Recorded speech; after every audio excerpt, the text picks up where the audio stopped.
Hey guys, welcome to Comic Island. My name is Arden, and today we're talking about X-Men number 10. I guess we'll say, second iteration of X-Men tie-ins for Empyre, with there being a special series of tie-in books called X-Men Empyre, which will range from like 1 to 3, I believe, and then the core series of X-Men number 10 is also tying into Empyre, presumably covering different things. Seems fine to me. After all, the X Men are so big right now as a faction and as a group. It'd be weird if it was just one thing, but it is a lot. And if people are against that, I don't disagree. Hello, Impulse Thunder. Thanks for joining us again. By the way, I forgot to say it last time, but you were talking about how you run a comic book Instagram account. You should share it in chat so people can join it. And I'll read it out when you do. I forgot. Well, I didn't think of it at the time, but you should totally do that. That'd be fun. Anyways, so X-Men number 10 is written by Hickman. Unsurprisingly, he's written all of the core series X-Men books.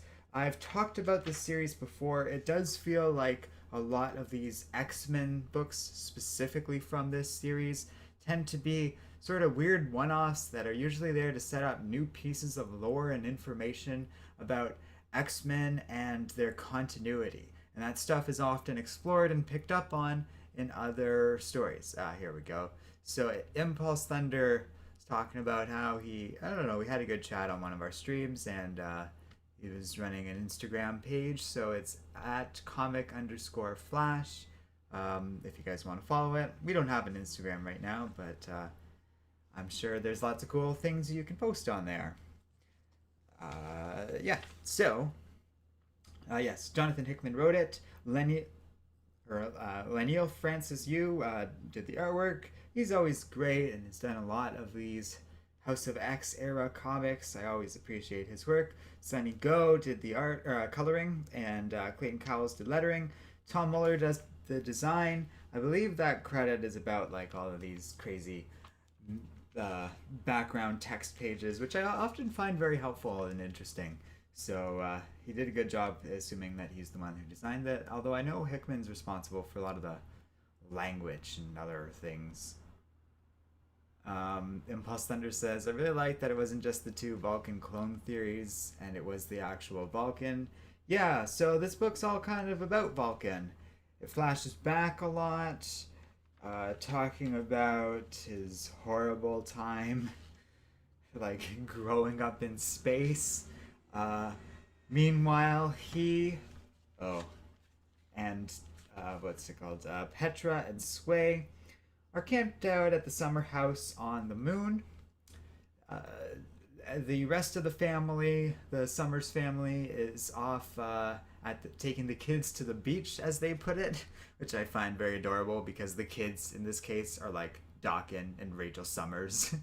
But regardless, they're off having a little family day. So, as one of the ladies puts it, it's they're left to have fun and enjoy the place because they're the trash bags or something like that. There's a lot of fun little lines. Here we are. Say goodbye to the boring mutants. Say hello to the trash bags. So they start drinking, but Vulcan is not enjoying himself. He's all grumbly, and he kind of goes for a walk on the moon's surface. Meanwhile, there's a great line just in a little text page dealing with the characters in this story, which are just those three characters, pretty much, talking about how, like, the events of Empyre so far. So the Kree and the Skrull have united under Emperor Hulkling to fight a common enemy, the Celestial Messiah Koi, and his plant-like Kotadi, who have claimed Earth's moon as their own. Huh. Who do we know who lives on the moon? A great introduction for a little bit of flavor text. So I quite liked that. I don't know if they refer to Vulcan as the Celestial Avatar, and I don't know if that's related to the Celestial Messiah or something like that. But nevertheless, it's always cool to see a story focusing on these lesser X-Men characters, which is one of my favorite aspects of House of X, is it hasn't just been run with all the most popular characters, but we've gotten a chance to really dig into some characters that either we haven't seen in a very long time or are underdeveloped in their own little way and stuff like that. I don't know if Vulcan's underdeveloped, but I am certainly up for more time with him. So, on Vulcan's little walk, he stumbles onto one of the Katati outposts on the moon, which is, of course, a giant jungle of plants and wildlife, which naturally takes Vulcan's interest, because I don't think, at least he doesn't know anything about this stuff, and I think this is early in the X-Men's, like, encounters with the Kotati based on the events in this book. And he stumbles on the plant people building like a giant weapon of some kind that looks like a sentry gun that they're using to fire like weaponry or seeds from the moon to land on Earth as a sort of invasion force. It's pretty cool. And Vulcan literally just sort of walks up and talks about it, and he's very casually just sort of speaking to the aliens who are just sort of standing menacing over him, like, what are you doing here, human, kind of tone. But they don't say much, and when they do, it's just alien speak at first. But pretty soon, Vulcan's able to understand them, and they, what was it, Petra, and I keep forgetting the Petra and Sway are meanwhile just drinking back at the Summers home, and they see a distant explosion. The Katati, at great cost, are able to sort of pin Vulcan down and say, like, he's strong. Vulcan warns them that he's still just holding back because he could slaughter them all if he wanted to.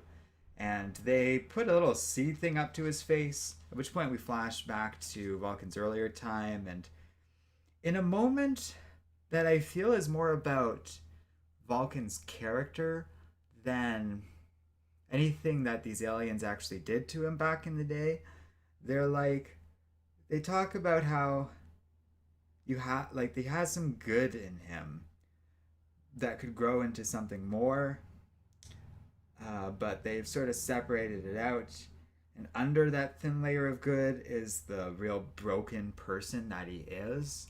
And if anyone ever like penetrates that and finds what's waiting inside of him, like, they'll realize what a monster he really is, which I think is more of like a statement about his character than an actual plot thing, if that makes sense. But it could be wrong. Anyways, so the seed is supposed to like interrogate Vulcan, and they're like, the aliens are like, oh, this will tell us what you know. So when Vulcan thinks back to this, my interpretation of the scene is that he snaps, assuming that he will be exposed, being what he fears he is, like this monster on the inside. And so he just slaughters them all, and it's just a big old mushroom cloud. And there's fire and death. All the aliens die, but they have, and like the last alien has a good line, like, this is but a season, a passing from one to the next. We will take seed and return one day. And then he dies. Sway and Petra show up and are like, you alright? We're done here. And they kind of, they're like, it's okay, like, let's have a drink, let's go home, kind of thing. And it's a nice little human moment where it's like, okay, like, obviously these aliens are bad dudes or whatever, but maybe we should just pull back for a moment and go home and have a drink, kind of thing. Then we get the actual letter that Scott wrote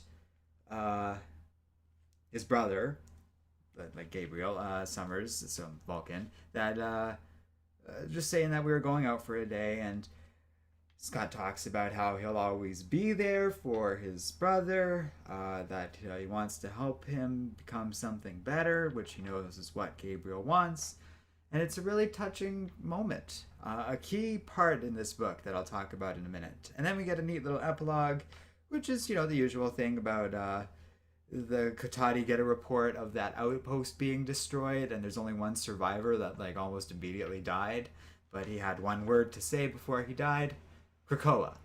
So it's kind of neat. I thought for sure these X-Men books were going to kind of converge between the nature of the Kotati as their ability to control plants and seemingly their ability to use portals very similar to those of the X-Men and Krakoa.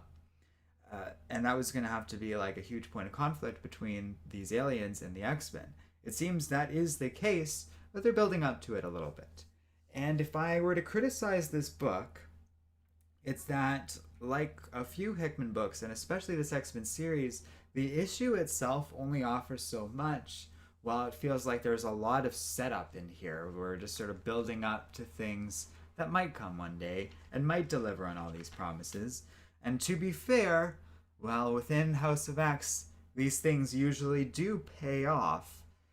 I don't love that aspect of these Hickman books. We recently reviewed Giant X-Men Magneto #1, and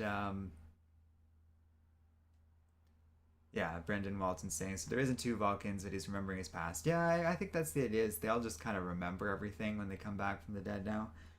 But yeah, like there, if there isn't like a hook to the individual books, like I was saying, there isn't a lot to justify buying what is like an okay the priced book, but there really, if we were to get down to the story, Vulcan takes a walk on the moon, thinks about his past, and slaughters a bunch of aliens.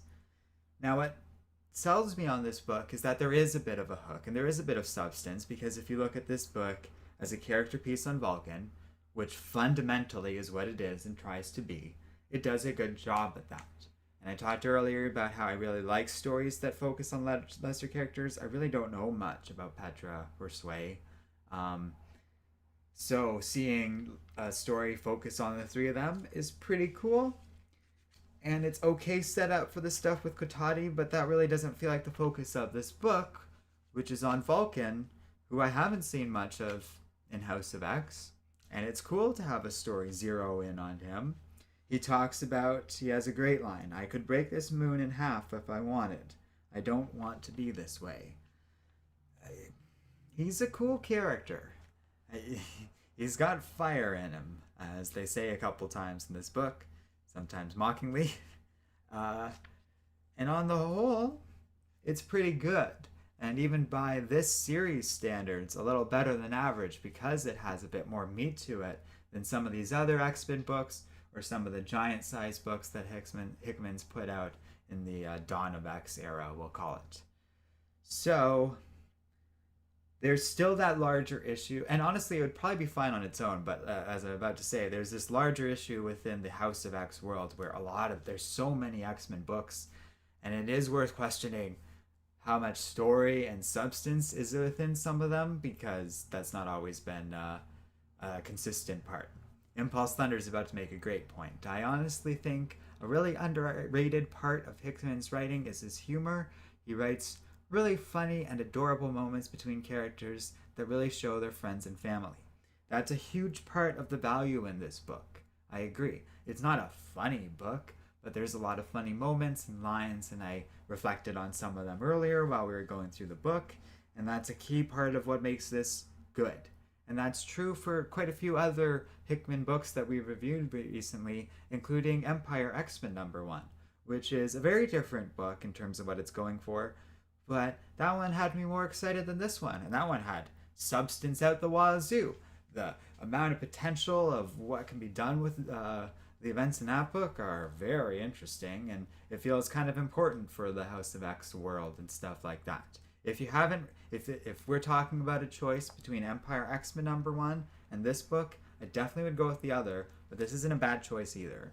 Honestly, you're not bad, you're not poorly off going with both. They both have pretty strong merits to them. A big part of this one that it probably has an edge over even that Empyre X-Men book, as opposed to this X-Men Empyre book, is this one I think has better art, or at least art that really sold me. Like, that's not surprising, because Yu is a cool artist and has a lot of details and stuff. I like the crazy Kotati weaponry. We haven't gotten a good glimpse of that stuff yet, and he does a good job with it overall. I think you kind of nailed it on the head there, Impulse. Because Hickman's so focused on crazy technology stuff and weird sci-fi concepts and ideas, which, to be fair, he always leans on pretty heavily in his books, to the extent that one could argue that's the focus. It's easy to overlook his humor, but that's where like there's value in his Fantastic Four. That sort of thing helped reduce the weight and anguish of Time Runs Out. And I don't mean like it was hard to read Time Runs Out. I mean untold species and sentient beings were dying constantly throughout that story, but it wasn't a miserable read because Hickman balanced it out with humor and love between like characters and families and stuff like that, which was very, very important. Um, Alejandro, I can't. Milici. It's really hard to pick out I's and L's. Anyways, Alejandro asks, "Are you going to review Cable and X Factor?" Fun thing. So while I was talking, I picked up all the books I got. I happen to have Cable right here, or well, that's Cable number one, but we'll start with that. And X Factor number one as well. I talked about doing X Factor last week, and that's one of the books I picked up. So stay tuned for that.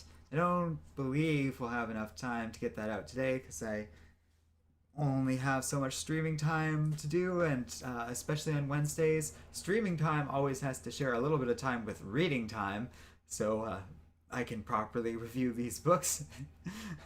But we'll figure it out. That being said, next up is not actually either of those. It's going to be Pulp by Ed Brubaker and Sean Phillips. They've written what I believe is just sort of a standalone graphic novel, hardcover, which is always nice. And those two, like I would hope most of you have heard of Ed Brubaker. He's, I guess we'll say, best known for writing Captain America, including basically the basis of what became the Winter Soldier movie, like Captain America Winter Soldier, I should clarify, knowing how things will go one day. And they worked on stuff like Criminal, which is what I know this creative team from, and a bunch of other series. But we'll talk more about that when we get to reviewing that book. So thanks for watching, guys. It was great to hear from a few different people from last stream, actually, which is kind of funny. But especially Impulse Thunder, but Brandon Walton, Alejandro, thank you for joining me as well. And yes, I would say I'd recommend it, but like I said, it's definitely on the weaker scale of the Empyre tie-ins. It's not as bad as I found Empyre Avengers, but it's like not as good as Empyre X-Men. This X-Men number 10 book was strong, but yes, there are stronger, so if you haven't read all the Empyre tie-ins, maybe check out some of those instead, because I found, in particular, Empyre X-Men number 1 was really strong. I personally liked Hulkling, although not everyone did, and the core series has been pretty cool too, I guess. So that's about it for now. Thanks again, guys, and I'll see you next time here on Comic Island.